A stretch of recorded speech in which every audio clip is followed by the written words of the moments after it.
the creators of Relevant Magazine. This is the Relevant Podcast. I'm getting green with this private hell. I'll go it alone, but that's just as well. These cats are scared and feral with flag pins on the lapels. The truth is anybody's guess. These talking heads are saying the king is only playing a game of four-dimensional chess. It's Tuesday, October 15th, 2019, and you're listening to the Relevant Podcast. I am your host, Tyler Huckabee, coming at you from Paris, France. We made it. We've got a great show today. Over there, we're going to be assisted by my friend, the illustrious producer, Chandler Strang. Hello. We've also got there in Orlando, Florida. I call him Boss. Some people call him John David. His friends call him JD. That's John David Harris. Greetings. And out in, I'm assuming, Los Angeles, California. We didn't get a chance to get a full update, but out in LA, our friend Propaganda is with us today. West. Coming up on our show, we're going to be talking to Rachael Denhollander. She's author of the new book, What is a Girl Worth? My story of breaking the silence and exposing the truth about Larry Nassar and USA Gymnastics. Before we get into it, I want to give you a message from today's sponsor, Double Blessing by Mark Batterson. In a day when divine flourishing and godly stewardship have been reduced to the hashtag blessed, New York Times bestselling author and pastor Mark Batterson challenges believers to pursue a greater calling. In his new book, Double Blessing, he shares how the key to radically increasing your faith, joy, and abundance can be found by simply flipping the blessing. In other words, we can become a blessing to others when we recognize how God has blessed us. Pick up your copy of Double Blessing in bookstores everywhere. And if I could be so bold as to say, I've got a double blessing here on this podcast today with JD and Prop on here. I think this is a new, this is new chemistry for us, and this is a brand new. This is a daisy fresh lineup. We're kind of like the untested. We're like we're the B. I don't want to say B team, but it's like that time in Friday Night Lights when they're like, "Suit up, guys, you're in." You're in. We got nothing to lose. So go out there and show us what you're made of. So either we're getting destroyed by 40 points, so we got a chance to run, or we're up by 40 points and we got a chance to run. That's right. Yeah, this could be like they don't want to run up the score anymore. Like the podcast has gotten too good, and they want to put. They just want to see how this team can handle it. Yeah. Or it's like we got nothing else to lose. We're getting crushed by West one way or the other. Might as well turn on some explosions in the sky and see what happens. Yeah. There it is. Clear eyes, full hearts. This could really lose it all. This could, and I've been told this is a no edit podcast too. So we really have there's no margin for error on this one. I hope you guys brought your game faces and you left your ready for this. I hope you left your blue content at the door, because we really can't Chandler can't be spending this time bleeping out the off-color jokes and some of the content that sometimes we edit out because we're worried it'll go over listeners' heads. I literally thought as soon as you said no edit, I was like, oh, green light, I'm going in. Let me tell you what I actually think. No filter is fine. I saw Prop. I was perusing some social media before we got on, and it looked like you had a few thoughts about a CNN article about there's some Christian music stars that was CNN's word for them, stars, yes, who don't feel too comfortable getting into politics in this politicized era. And you tweeted, this is a visual slice. We don't need to get into it if you don't want to, but because you tweeted a GIF of yourself sipping the tea. Yep. Is that the extent of your thoughts on that one? I was like, yeah, well, yeah, okay. You know what I'm saying? It's just, there's so many layers to that. It's like, okay, what constitutes a Christian star? Well, according to CNN, somebody who kind of plays in the lines. And it's not that I disagree with the premise of the article, you know what I'm saying? But it's just the question as to why you've never seen Prop on, any big festival or why I'm not on CCM radio or stuff like that. I'm just like, oh, word, Christian stars? Well, there it is. You know what I'm saying? And just like, and I'm like, I can name plenty of stars, and even the part where it's like, you know, us as like hip hop artists, where we were kind of on this like sort of trajectory of saying, hey, look, dude, like when we say, I mean, we got killed when we were like, I don't know if we're Christian artists, like, you know, if we're CCM artists, and it's like they murdered us like we was walking away from the faith. You know what I'm saying? It's like, no, it's not what we're saying. We're just saying the world hears something different when you, from what you're meaning when you say you're a Christian artist. And I'm like, they saying that, and I'm going, look, clearly I'm not that. You know what I'm saying? Like, so when I go, yeah, I mean, this is what I mean when I say, like, yeah, I don't know, man. Like, because there's certain criteria to be able to, like, you know, succeed in a very narrow world that clearly doesn't want me there, you know? And I think that's what, because I read the article and they did quote our friends, Social Club Misfits in there, who are pretty open about the fact that they do, like, they're pretty open about their feelings about the current administration. And I would say they're not huge fans of it. Based on that. And they, you know, Social Club Misfits, they're not playing at the Dove Awards. They're not going to get the invite to the GMAs, because I think there is sort of and it's not just Christian art, but it's definitely pronounced in Christian art. There's a very narrow idea of what sort of content is and isn't allowed. And it isn't necessarily Christian. The word Christian isn't quite the right word for it. Yeah, that's not what's really required. And at the end of the day, there's a subtext that like nobody really want to say, but we're all saying it, is you talking about white people. You are talking about white Christians, which is a very specific. So that was the other part of the T where I was just like, oh, word, Christians? Like, okay, sure. You know what I'm saying? That was the sort of like, because I think that, and I was raised like listening to, I listened to all these guys, to a lot of Christian music when I was a little kid. JD, I know that you did too. Oh, yeah. But there wasn't really like politics, like when I was growing up, nobody was writing songs about the George W. Bush administration. You know, that wasn't, the Iraq war wasn't really Caleb wasn't getting into that. And, and that was a different time, but it really hasn't changed since then. Or if I should say this, if there were Christian artists out there who were talking about it, they were not in my purview whatsoever, but they might have just been kind of on the edges of it. Yeah. Like you guys at Humble Beast are. Yep. I feel like the most political Christian music that I ever got exposed to was I Pledge Allegiance to the Lamb. That was about as political as it got in the Harris household. But and that music video too, where they're like all about to be, they're like being collected to be like shot in this futuristic anti-Christian society that had risen up in the end times. And this dad is like telling his kids, like giving them a Bible and being like, no, I'm going to pledge allegiance to the Lamb, as they're like leading him away into this futuristic torture chamber. I would love for someone to do some sort of like, just like expose, but not in a negative way, but just like catch me up as to what is this just like white evangelical obsession with believing they being persecuted? Right. Like, I just don't understand why y'all romanticize that so much. Like, just why are you so obsessed with that? Ain't nobody rounding up Christians. Do you know what I'm saying? I'm like, especially in America, was there a Christian nation ban? You know what I'm saying? Over immigration? Is anybody like, you know what I'm saying? Like, where are y'all getting that? Like, just somebody please, and I'm saying this as a genuine question, where are you getting that?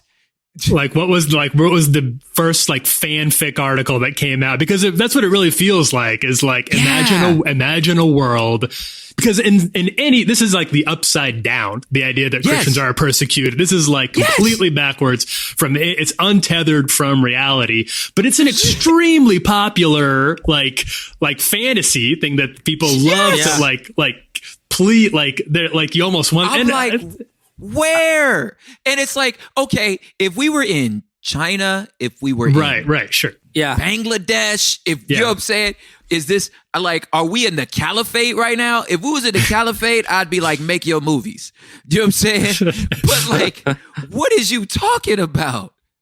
And it's and the closest thing to like the creeping enroachment is like somebody was told they couldn't have a cross like on the like in the state house built like a politician, elected politician couldn't do, or if he did do it, and it would be a he. If he did do it, then it would be like you have to also have a menorah, or is it like you have to have like and that is seen as like the height of that's it. See, just like we've been saying all along. Hey, this practicing Muslim man who's been a faithful Muslim, faithful to Islam his whole life, when he gets sworn into office, wants to put his hand on a Quran because it's the holy text of his whole life. All of a sudden, you saying that Christians is persecuted because this man that ain't read a Bible his whole life don't want to swear on a book that don't mean nothing to him. You know what I'm saying? Like, help me. I think all you have to say to just clear the air is just happy holidays. Happy holidays, everyone. Yeah. Happy holidays. Throw that one out there. See what happens. Persecuted. See what happens. See what happens. Oh man.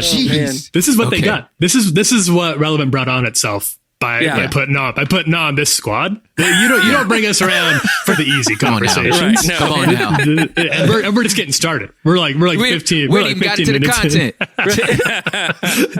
We are going to take a quick break so you can so cool your jets. We're just getting started. Tap the brakes a little bit. When we come back, slices.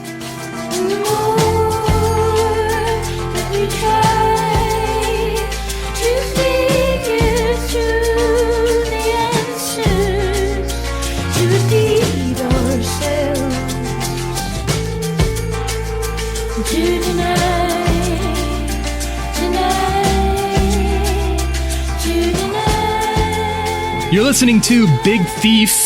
That was Two Hands. At the beginning of the podcast, you heard the Better Oblivion Community Center with Dylan Thomas. These are also my songs that I picked out to start out here. Yeah. I had to run them by Chandler. Chandler was the good choices. Was good the last choices. filter. Are we okay so far, Chandler? Yeah, so far so good.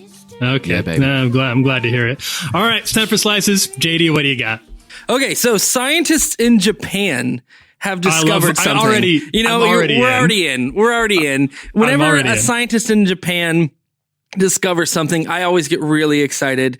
Limitless budget. Yes, but scientists in Japan have discovered a clever way to reduce the need for use of pesticides in livestock, and I think that's good. Okay. We don't want a bunch of we don't want our cows like sitting waist deep in pesticides. Right. And the evidence supporting it is pretty black and white. Here it is: a study published in the journal Plus One, not the Christian boy band of days Unfortunate. past. A different one. They found that painting zebra-like stripes onto a cow significantly reduces the attacks by biting flies, providing a means of defending livestock against the flies without pesticides. So I guess they'd get these cows, and all these flies would start swarming around the cows because, they smell. And the flies would also carry like disease, and that disease could get transferred into the meat or to the milk or whatever. And then I actually don't know. But but they didn't want the flies. Disease into the milk? Maybe? Maybe something. No, not much of a farmer there. What do cows do again? What do we keep cows around for? But basically they started, and the pictures are hilarious. You should look them up. Someone just took like a spray paint can and just started spray painting zebra stripes onto this cow to keep the flies away. And I started wondering if this really works, are there other animals that we should start spray painting black and white? And maybe if not flies, like if this works against mosquitoes, sign me up. Stripe me. If you can, so you're saying, so to clear it up, you're saying that these cows can like cosplay as zebras for a day. Yes. Then they don't, you can get rid of the need for pesticides because the flies stop biting them, because that's the point of the stripes on the zebra, is to like make them, they kind of like mask them from flies. See, I always heard that the stripes on the zebra were to like blend in with the tall grass so that the lions wouldn't eat them. But maybe that's what I remember learning. Maybe it's just for flies. This whole time we had it all wrong. It was just to keep the flies away. We are still learning as a species. That's important to. They say that's an impressive and also extremely time consuming experiment. Like, you can't just paint a cat. Like, this wasn't just out of nowhere. Scientists like, it might be fun. Let's just paint a cow. What are you talking about? Like, you're talking about a couple hundred head of cattle, I suppose. I guess. I'm also getting very much a big, like, Pepe Le Pew vibe. The extremely problematic Looney Tune who would always chase down some sort of black cat because it got accidentally painted with white stripes and looked like a skunk. So it's this, but for mosquitoes. I wonder if that's what they were doing. Flies. I wonder if a bunch of like Japanese scientists were hanging around trying to figure out a way to reduce the use of pesticides. All of a sudden, Pepe Le Pew comes on. That poor cat walks underneath the man painting the sign, gets that white stripe down her back. Next thing you know, boom, I got it. Zebras, cows, no flies, done. Brilliant. A little light bulb, a literal Looney Tunes light bulb goes on over their head. I mean, that's cool. Yeah. Hey, I'm going to add something on this, but it's a little tangent. But is that a word? Tangent? It's kind of a tangent. Tangential. A little tangerine. Is when my wife and I were in Israel and Palestine. We were driving through this like sort of like forest land where they, grow just a crazy assortment of fruit. For just the topsoil in this region of the world can just literally grow anything. Like it can just grow it all. Right. Okay. And in the middle of that were these like boxes that were like, look like eagles or like these like bird, like falconry boxes in the middle of it. Right. So we asked the dude like, yo, what's up with the falcons in between each of these like trees? And they were like, well, here's the idea, sort of the local traditions, whether they're like Jewish or Muslim, because it's just a tribal region there. They just have a belief that creation was made in perfect balance. So there's always a solution in nature for whatever pest or invasive species you have, because they just believe theologically that there is a natural solution to everything, right? So they were like, they had this invasive bug, right? That was like messing with the crops. So they were like, we just have to figure out what animal eats that bug. And then they were like, this particular species of mice eats this, and you think I'm building up to a Looney Tunes cartoon, but that's not the case, right? So they were like, so we just brought in mice to eat those bugs, and then we just brought in the birds to eat the mice, and the system works perfect. They control each other's population, and there's no pesticides on it, and they've been doing this for hundreds and hundreds of years. So that's not tangential at all. That's like exactly what these scientists had to go prove something that's apparently been known in Israel for a long time. In tribal regions forever. But it's just the part that like stuck with me the most was like, it's theological for them. Creation's made in perfect balance. That there's an answer. You just got to find it. I love it. That's great. Yeah, that's actually like super, that's like really interesting. I forgot that when did you get back from Israel? Pretty recently. I got back, right after the stuff hit the fan for y'all, is when I got back. Yeah. So about a month ago almost. I was in France when that happened, so I can't take any credit for that. I was yeah, you were going to. I leave and the whole country falls apart. I was like, the week we impeached the president, and all of that happened that week. I'm gone. Walked into a dumpster fire. 3 weeks. And look what you all did. 3 weeks. Look what you guys did, man. That's what we made of the place. Yes. All right. So I brought in true host fashion. I brought 2 slices today that I wanted to talk about. The first one, the first one's pretty easy. Pretty straightforward. This was just announced today. And I was curious, we got a few guys on here. One is an actual musician. Well, Chandler, you're a musician too. And John David, and you and I are fans of music, even if we are not necessarily great at making it. True. So the Rock and Roll Hall of Fame nominees were announced today, to a lot of fanfare. There's a lot of people on here who seem like they deserve some attention in the Rock and Roll Hall of Fame. You got folks like Whitney Houston is on there. Judas Priest is on. 9 Inch Nails. Notorious was nominated. T-Rex, Thin Lizzy, Pat Benatar. We also have Dave Matthews Band. somebody had to slip through the cracks. I don't know what kind of vetting process happens here, but Dave got his nomination too. So that's all interesting. We can go back and forth about who deserves to be in or who doesn't deserve to be in. But I've always wondered two things about the Rock and Roll Hall of Fame that I find to be real issues. The first one is pretty specific. The Rock and Roll Hall of Fame. Do you guys know where it's at? It's in Ohio, isn't it? It's in Cleveland, Ohio. Huh. Maybe no judgment on the good folks of Cleveland. I have good friends in Cleveland. I've been to Cleveland. One of the best concerts I ever saw in my life was in Cleveland. But Cleveland doesn't strike me as a rock and roll city by any measure of what rock and roll is. And I don't know what happened or what the story was, but everything about the Rock and Roll Hall of Fame sounds like big and glitzy and rock, and it's cool until you find out that it's in Cleveland. It's like, oh, is that just like a little side what does it look like? Who landed in the Country Music Hall of Fame is in Nashville. That makes a lot of sense. Yeah, it makes a lot of sense. I mean, if there are any other music, like genre music Hall of Fames, I don't know where they're based out of. Cleveland and Nashville. Where would it be instead? LA or New York or?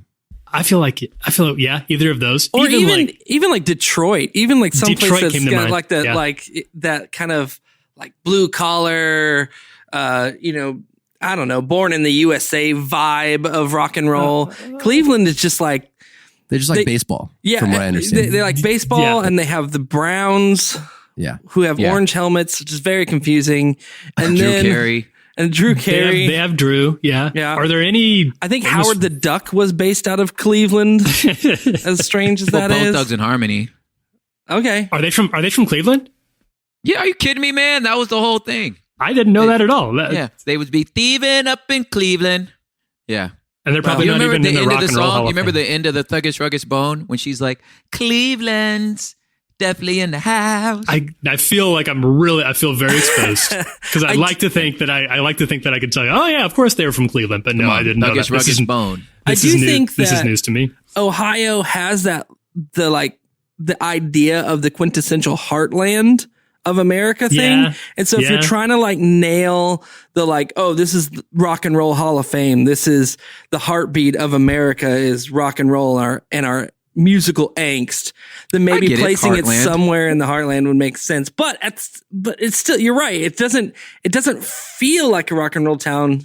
It feels a little too buttoned up to me. It feels a little, but that kind of gets at the second part. My second issue with the Rock and Roll Hall of Fame is that there's nothing less rock and roll than like being drafted into some sort of established Hall of Fame, like having a bunch of voters in suits, gather around to be like, who gets in this year? Who are we letting into the cool club? Like, doesn't that go again? Which of these guys grew up listening to whoever, let's just say to the Doobie Brothers, and is like, you know what? I want to be just like them and hopefully someday get whatever they make, some sort of like Madame Tussauds type wax figure in a Hall of Fame in Cleveland. Sorry, Cleveland. I don't mean, and this is not a knock on Cleveland. This is a knock on Halls of Fame in general. I think the best thing you could do for your rock and roll cred, if you got nominated for the Rock and Roll Hall of Fame, is just tell them where to stick their nomination and go back to making music, because that feels way truer to the rock and roll ethos. That feels rock and roll. I feel like it should be some sort of like art installation hotel that's just like trashed, where like, and your reward is you get to go up one stair. Like all the rooms are trashed because that's what the winner gets. You get to go trash a hotel room one more time. That's so when you win, you just get to go and just have a bender and just like trash the hotel. And now that they're inviting hip hop things in, so it's just like we're just gonna have to alter it for just like you throw just some sort of just dope house party or something, like, and that's what we get to do if you're a rapper and you get inducted into the Hall of Fame. Just house party. You know what I'm saying? I think that would be more interesting to visit too, to walk through and like peek into the room that so and so partied in, or just like look at the different thrash this one right. Look at the different levels of destruction and everything. That could be interesting. Plus, especially if it's like a posthumous award, like what Biggie was nominated for, to have like his friends and family, his loved ones go in and trash and like throw a huge party in his name. That would be like a really legendary house party. The Notorious B.I.G. Memorial for his induction into the Rock and Roll Hall of Fame. It'd be way better than whatever they're going to do, which is somebody in a tuxedo giving a speech about how much this would have meant to Biggie when it wouldn't have meant anything to him. He would have been like, the what Hall of Fame? So that's barely a slice, but I thought about it, and I thought with as much talent as and as there's been like it's cool that I kind of hope because I'm a big Nine Inch Nails fan. Nine Inch Nails was finally nominated. I feel like maybe Trent could kind of do a little bit of like a little bit of like screw you to the man, a little tongue in cheek. Yeah. I don't know, maybe anti-exception speech kind of thing. If they even give it to him, I don't know if that's going to be the case at all. Trent making that money though, man. I ain't mad at Trent. Anyway. So the second one is a little more on brand for us. And you may have seen this story going around, but we didn't get to talk about it here on the Relevant Podcast. So I wanted to bring it to y'all's attention. I'm sure we're all familiar with the Preachers and Sneakers. Yes. I think we've talked about it a number of times here. It's a very funny account. It's still going strong. I feel like the buzz has kind of dissipated a little bit. Like people got it, but it's still, the critique definitely stands. But there's a new contender on the Preachers and Sneakers game. There's a new challenger has approached for maybe the title of the ultimate preacher sneaker. So there's a streetwear brand that I'm not familiar with called MSCHF. And for $1,425, you can get this pair of sneakers. They are a pair of what look to be pretty standard Nike Air Max 97s, but they got some special features to help you, quote, walk on water. The soles of each pair of these shoes have been injected with water directly from the Jordan River, which has been blessed by a priest before it was put into the shoes. There's also a crucifix that's tied to the sneakers. There's a Bible verse, Matthew 14:25. Is on them as well. That's where Jesus walked on water. And there's a few other just kind of like tacky Christian-y symbols that are present on it. Which I feel like somebody had to see the Preachers and Sneakers thing and be like, kind of like we were talking about with the scientists watching Pepe Le Pew. They're like, we could do something with we this. got this. There's material here. We could. Yeah. And I find that whatever that you make of the Preachers and Sneakers account, I know there's been that one's been talked around a lot. I find the recent kind of like hybrid of Christian type stuff with high fashion to be really interesting and really bizarre. And I don't know where it came from. Yeah. Like not just like pastors who wear high fashion stuff, but like bringing actual Christian symbols and making them a part of high fashion items, of which this is just the most explicit example. But it's also, these shoes are $1,400. Like these are very expensive shoes to be tied to that. So I didn't know what you guys thought. I mean, obviously none of us are going to buy that. Well, I don't know about hobbies, so we're not going to buy the shoes. They're reselling for over $2,000. Wow. Over 2,000 now? It says they all sold out within like a couple minutes. And too late, guys. Yep. Too late. Well, the truth is Audrey Assad has the best take on it ever. Okay. She tweets, I really hope they call these River Jordans. I was like, you win. That's good. Oh man! I was like, you win. You win. Nailed it. Not only am I late to this slice, Audrey beat me with a way better joke than anything I could have come up with. That is so good. Oh my God. Shout out Audrey, dog. I was like, yo, this is the content I signed up for. This is why I'm here. Because it's too dumb to even get mad at. No, so you gotta laugh at it. And it's like, this is that reply to something this preposterous.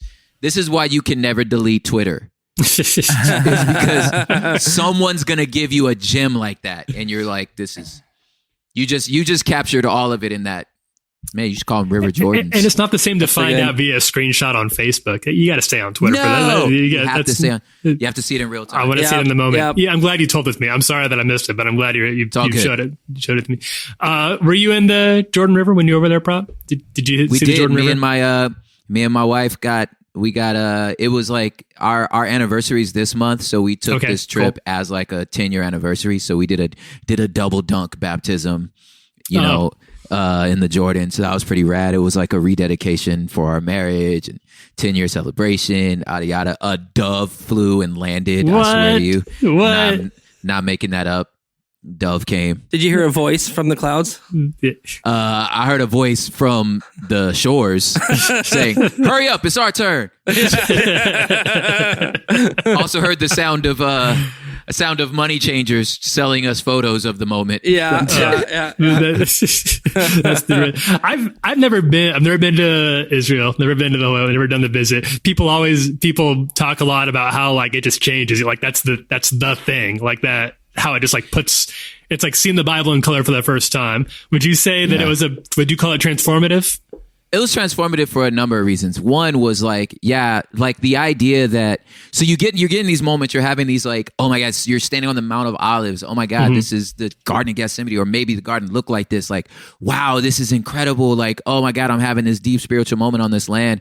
And then like a group of kids just getting out of school, just like walk by you, throwing stuff at each other, dropping trash, and just being kids. And then you're snapped back into reality of like, oh yeah, it's just a hill. There are people that just actually just live here and are here every day. And for me, that was actually helpful in the spiritual experience, so that you don't like start, worshiping creation. You know what I'm saying? Being like, yo, it's just a rock, man. You know what I'm saying? So for me, that part of the actual like earthiness of it was the most transformative. And granted, it was like, knowing like what's happening in Palestine and just like all modern political drama, like really clouded a lot of the like, for me, a lot of the just suspending reality fantasy. Like it was just like, man, there's like actually like real suffering happening here right now. And I don't want y'all to lose more listeners by me like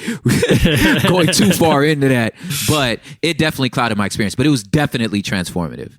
Because sometimes people can get so stuck on what Israel represented to Jesus at the time, like in 0 AD, that they can ignore or have some blinders on about what's happening in it today. Yeah, it's a modern nation state. You know what I'm saying? Yeah. And it has all of the normal modern nation state drama, John David, have you done the Israel trip yet?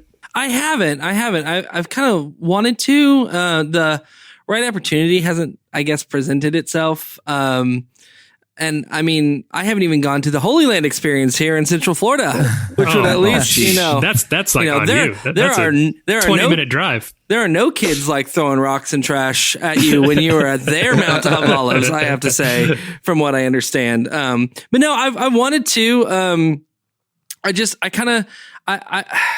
I don't know. I'd want to find like a good balance between going with like a group that actually, knows where these things are. But then also I kind of would want to try to figure out a way to kind of get lost in the area a little bit too. Just to kind of get into it. But I think Prop, what you're saying is very valid and true about how like, that Mount of Olives was this moment where this really important thing happened. But I mean, I wouldn't even doubt it if school kids were throwing rocks and trash at each other then. And I think, it makes it's really like settles it into, you're like, oh, it was an important moment, but it was an important moment that happened in the everyday lives of these people of that time. And I think that's powerful too. I think that was something that's hard to impress on people. It's hard for us to remember now is like the like everydayness of those Bible stories at the time. Yes. Like it wasn't weird to see a guy get crucified in 30 AD in Israel. That was like crosses lined the roads back then. So what happened to it's something that kind of like when we watch like Gibson's The Passion of the Christ, like it didn't, part of the indignity of what happened to Jesus was that it just wasn't super extraordinary. It was like a very normal, everyday thing. And I think that's something that we haven't always done a great job, because it doesn't have quite the same drama or the same like flannel graph, ups and down narrative that you want for it. But that's an important part of the story too. And maybe going to Israel would help me understand that a little better than I do. Well, let's go, Tyler. Let's go. You and me, we'll just get on a bus. Should we do it? Let's do it. We can get a flight. I'm halfway there, man. Oh, you are? That's right. Yeah. Right over here. I can practically see it from my apartment window. Mount of Olives. Not far for you. It's right out there. All right. Well, that'll do it for Slices. Stay with us when we come back. Our guest, Rachael Denhollander, will join us. Look at all the peaches. How do you celebrate?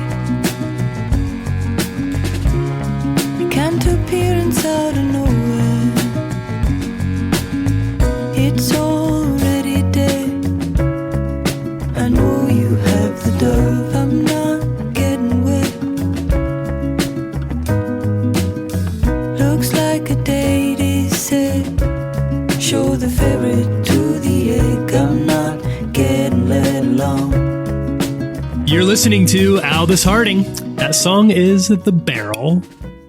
Rachael Denhollander is an American lawyer and former gymnast, sexual abuse survivor advocate, and author. She was the first woman to publicly accuse Larry Nassar, the former Michigan State University and USA Gymnastics doctor, of sexual assault.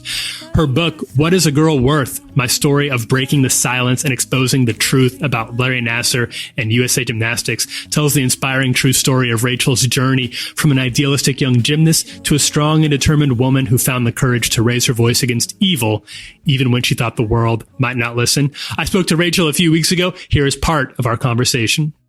I'm curious about this book rollout, and I'm really excited to read What is a Girl Worth? And I'm kind of curious about I wanted to start by asking you a little bit about the trajectory of how this all came together, because I feel like your message has shifted over the last couple of years from what happened with Larry Nassar to being much more focused on the Christian ministry world. And I'm wondering if that was intentional on your part, or if you felt like you kind of like this particular fight came to you. All I can really credit it with is God's providence, all of it. Advocacy in terms of speaking out against abuse in the church and abusive theology, that was something I had done for a long time. On the small platform that I had, but I had never shared my story or how I knew so much about abusive dynamics, or anything like that. The long and short of it is I had personal connections to the abuse scandals in some way, shape, or form at Institute of Basic Life Principles, at Vision Forum, and a lot of the homeschooling circles. And so this was an area where I was advocating in my small platform before, but had not ever shared my own story with abuse, or why I had studied it for so long, how I understood so much about it. And I spoke out about sports scandals. And so, there was that level of discussion happening on my social media platforms, small though they were. So it wasn't new. That being said, I wasn't looking to start anything at all. If I could have picked things to teach on, I did a lot of teaching before this on various issues. The idea of teaching on sexual assault never crossed my mind, not once. It was something that I would actively avoid, I would say. So I was not attempting to start anything. And in terms of the shift to being more vocal on the church issues, that really arose because of that one line I put in my victim impact statement, that I had lost my former church through advocacy for sexual assault victims. And I wasn't intending to start anything. I didn't really, it never even occurred to me that someone might pick up on that line and find it interesting. I was just instructed to put into my impact statement everything that it cost me to come forward. And that was one of the things it cost, because when I did share my story, when everything became public, in ways that I never wanted it to, the immediate response from some of the leaders in my church was, "Oh, you're just imposing your story on Sovereign Grace. You're just imposing your story on these other areas." And so I was immediately discredited because of my own abusive background. I was immediately written off as a wounded victim. And so it cost me my ability to advocate. It cost me my ability to have reasoned discussions with the leaders in my church because of speaking up about my own abuse. And so I put that line in there in the impact statement. Never intended for it to go anywhere. Never intended to do anything. When I did that initial interview with Christianity Today, I did not use the name Sovereign Grace. They asked if that was the church the denomination that I was speaking of, because they were already aware of the scandal within that denomination. So I answered honestly and said yes, that had been what I was referencing. And then they printed that response. So it was not something I was intending to do. I wasn't out to pick a fight. That being said, I think these issues desperately need to be talked about. It's an area where we have a massive blind spot in Christianity, and it's doing incredible damage to people who are made in God's image. And so I don't regret it. I find it very difficult. That's the honest truth. I find it very difficult to continue speaking on this. But I feel like it's what God's asked me to do, and I want to do it as faithfully as possible. It will be worth the cost. Because of your, you've done, as you said, some advocacy even before your platform increased here. So I'm sure you were aware in some ways of the cost that would come and of some of the things that are said about women like you who come forward and tell their stories. Have you, despite all that, have you been surprised at some of the backlash that you've received from these religious institutions? Because I can tell you that I have been surprised at some of the things that you and your husband have had to deal with. No, not at all. Absolutely not at all. No. And that's, again, someone who has not walked through that, who is not moving in those circles, it doesn't surprise me that others are not aware of what victims face and survivors face when they speak up. But everything that has been said, and the level of vitriol, all of that was something I anticipated, honestly, at the point that I spoke up about Larry's abuse. Way back when I spoke up, one of Jacob and I had multiple conversations. Do we tell the church elders why you understand so much about these dynamics? And Jacob thought it would help them understand. And every time we had the discussion, I'd say, no, we can't do that. Because if I do that, I'm immediately going to get written off as a wounded victim who's imposing her experience on everybody else. It will damage my credibility. We will lose the ability to have any reasoned discussions. And it will shut everything down. We can't do that. And exactly what I said would happen has happened to a T. We went through everything that I anticipated going through, the types of attacks that are being leveled, everything from like bringing godless ideologies into the church to I should be at home homeschooling my kids and not speaking, which is amusing to me because I am, and yet that's not enough to save me from that attack. All of that, every bit of it was something I anticipated at the very moment that I sent that email, because sexual assault survivors are always watching. We are always watching to see who's safe and to see how the issue of abuse is treated. And we look at how people treat the issue of abuse, and we know that's what they would think about me. That's what they would say to me. If my abuser were in this community, that's what I would go through. And so we know that because we always watch.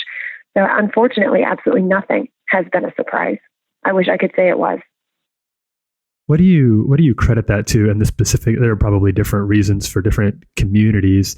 But where do you think this vitriol, what's at the root of it? Why are people, communities, oftentimes men in leadership, why are they so threatened and so angry when sexual abuse survivors tell these stories?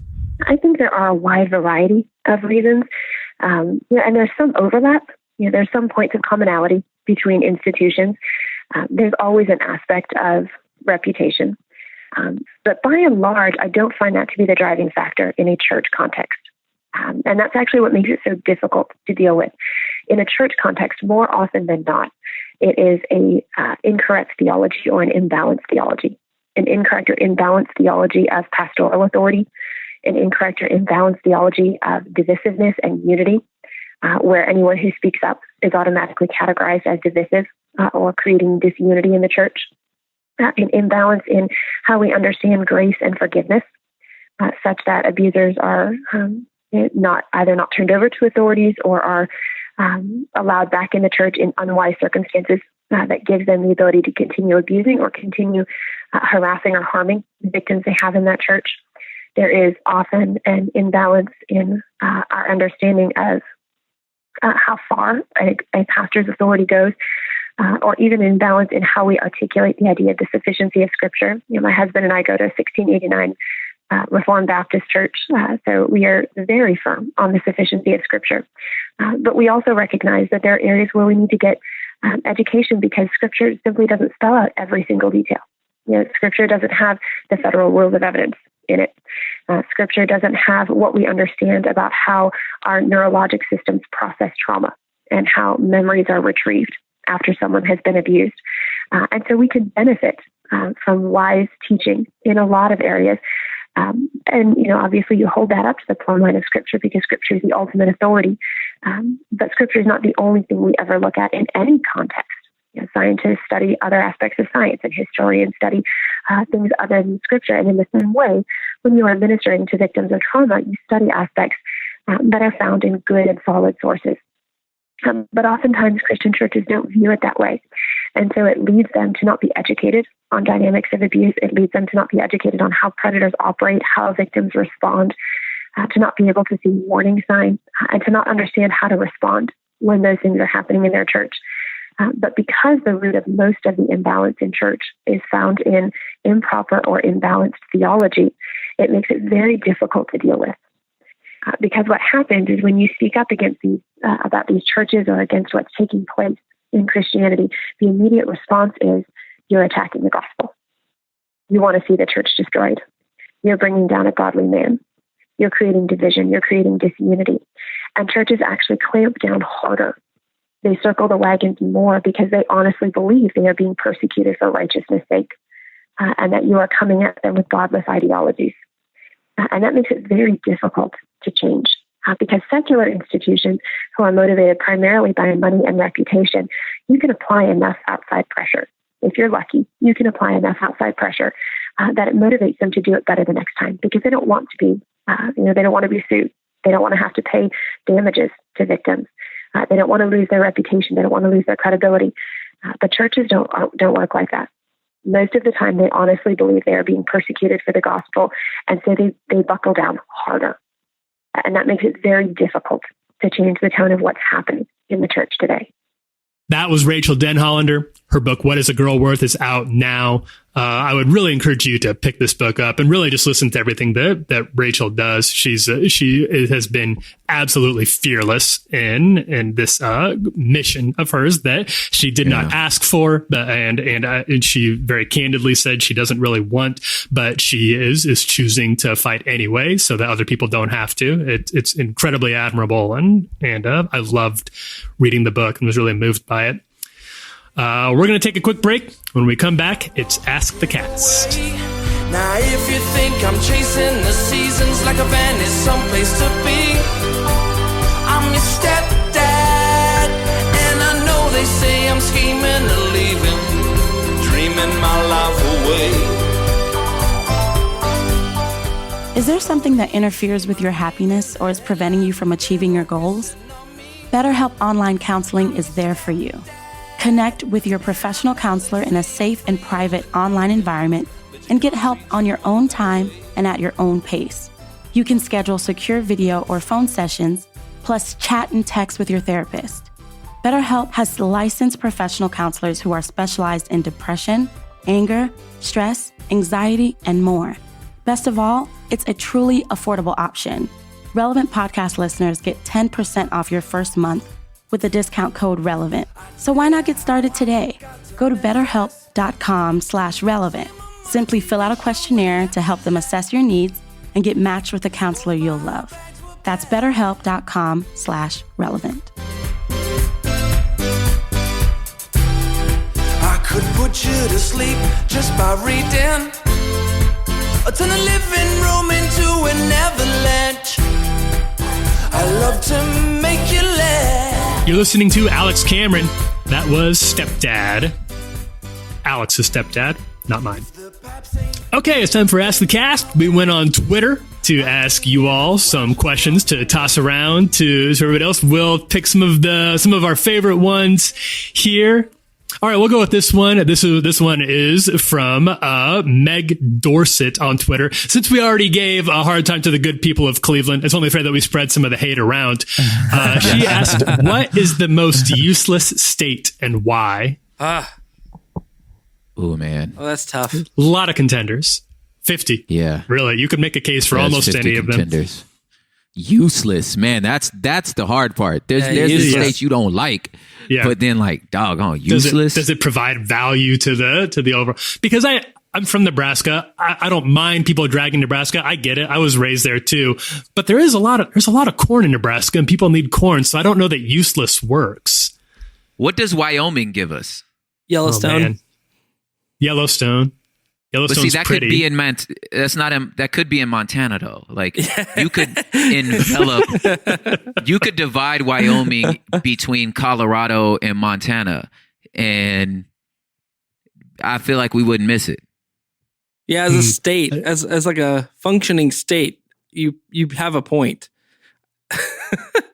I guess that's true. And I don't think did they like, I'm sure there are like notable citizens from there. Like, I'm not going to, I'm sure I'll get corrected on this by Twitter. Like they'll say, "Oh, somebody very famous, the 16th president was from Wyoming." Like, no, he wasn't. You don't know what you're talking about. I don't think there was anybody irreplaceable. Okay, it's like name 3 cities in Wyoming, right? I don't so think there's name that one. Yeah, Cheyenne. You know what I'm saying? Yeah. But like that's all I got. But what I'm saying is, it's like I can't think of any distinguishable terrain difference between Montana, Colorado, and Wyoming. So I'm just like, well, Montana, I mean, yeah, you got to keep Montana. Like this, you know what I'm saying?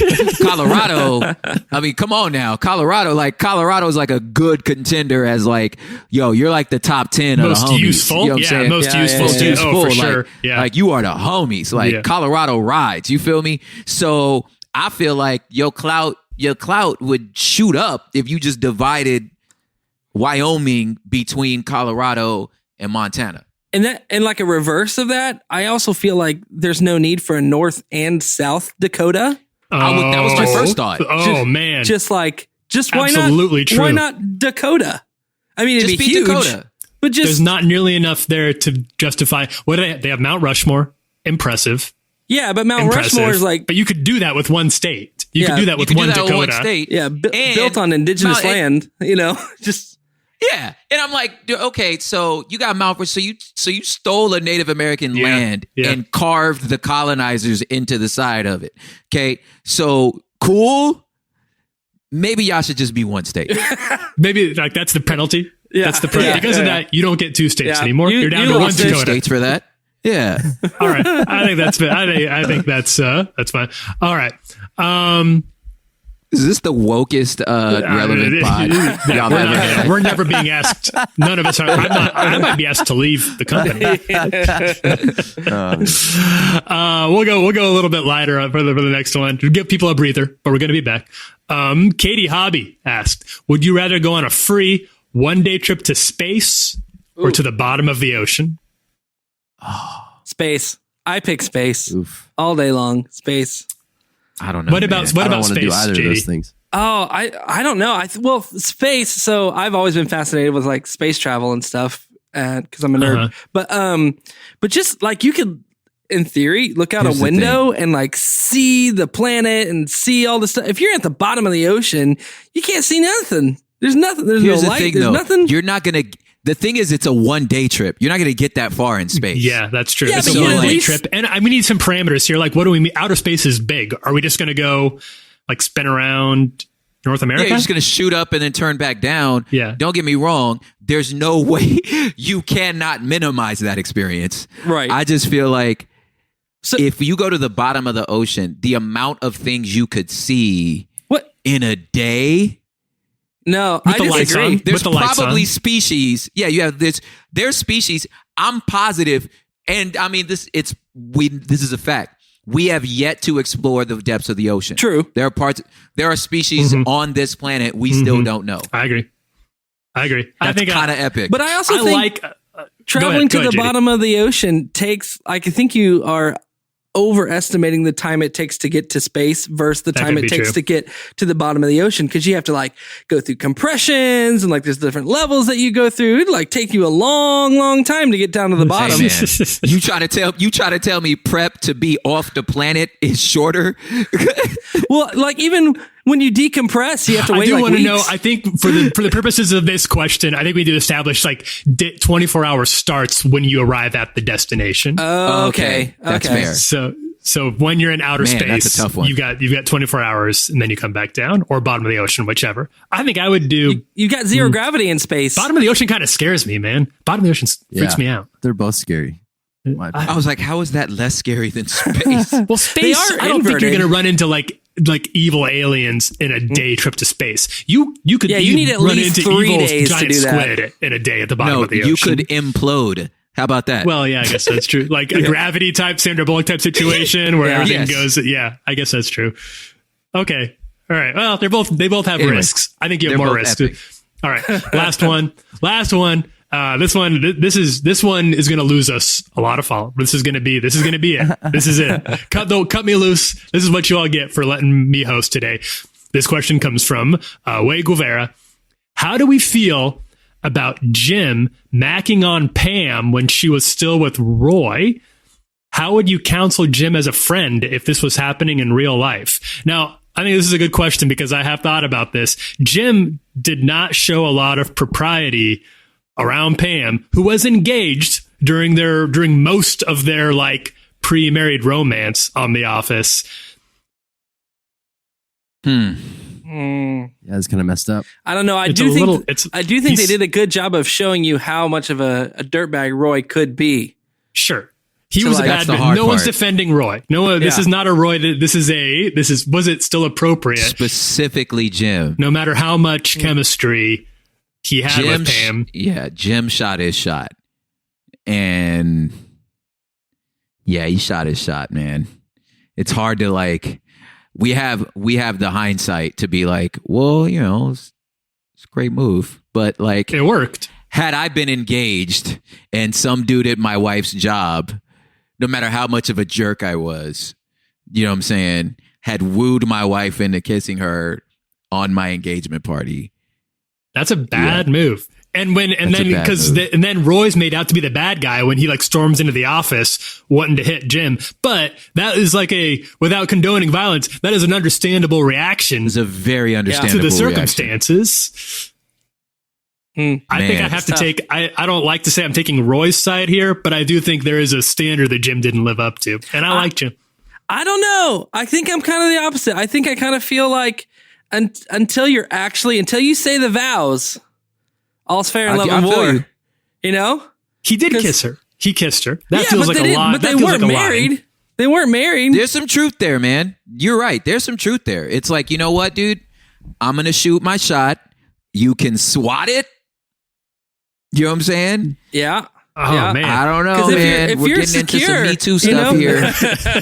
It's like it's some dangerous water, you know? Yeah, I feel like... Yeah. This is like office place romances aside, like the wisdom of doing that aside, which is debatable. I still think I appreciate the like idea of like, you know what, go for it. If he had been like maybe a little more forthcoming about it, like a little more forthright, instead of like the just will they for so long, just kind of say like, you know what, I don't think Roy's right for you. But I really like you a lot. And if you feel the same way, then maybe we should give this a shot. I don't think there's anything wrong, because most you can say right there is like, no, you can't say that. What are you talking about? Yeah, had he just like, look, here's my shot. I'm going to lay it on the line. I am madly in love with you. I want to kiss you. I don't want you to marry Roy. I've thought about you my whole life. You know what I'm saying? Like, lay it out like that rather than just like putting the moves on her. You know what I'm saying? Yeah. And then if she's like, yeah, you know, I'm feeling this, you know what I'm saying? It's like, it's like, look, he didn't cross the line. Everybody won, you know? All right. With that, that'll do it for Ask the Cast. Well, many thanks to Mark Batterson for sponsoring the show. His book, Double Blessing, is out from Penguin Random House. Thank you, too, to BetterHelp. Also, thanks to Rachael Denhollander for joining us. Her book, What is a Girl Worth, is available anywhere books are sold. I also want to say thanks to our friend Propaganda. Prop, good to see you again, man. Man, thanks for showing up. I appreciate that. It was nice to see you. Best life. And I appreciate everybody for listening to us today. Jesse will be back next time. But in the meantime, this was a fun one, guys. Thanks for showing up. Lots of good conversations that only might get us fired. And I appreciate all of that as well. Make sure you hit us up on iTunes. We're on iTunes. If you like Relevant Podcasts, help spread the word. Subscribe to the show on Apple Podcasts. Give us a 5-star review, please. We don't need 4-star reviews. We don't need 1-star reviews. They're not funny. But while you're there, make sure to check out the Relevant Daily podcast. That's 10 minutes, 5 days a week. The stories you need to know today at the intersection of faith and culture. That's brought to you by me, yours truly. Search for Relevant Daily or click on our author name to see the other shows on our network. And with that, we'll wrap it up. I'm Tyler Huckabee. I'm John David Harris. I'm Chandler String. I'm Propaganda. We'll see you all next time. Thanks for joining us, everyone. Game of 4-dimension chess.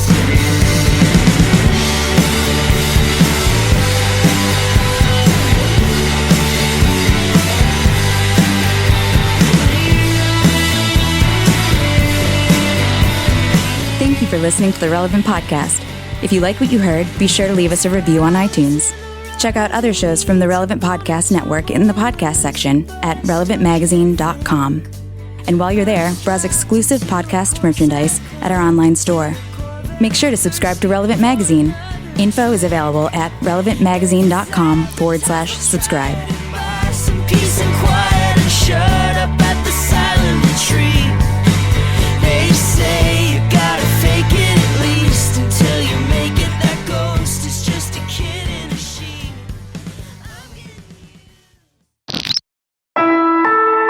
Relevant Podcast Network.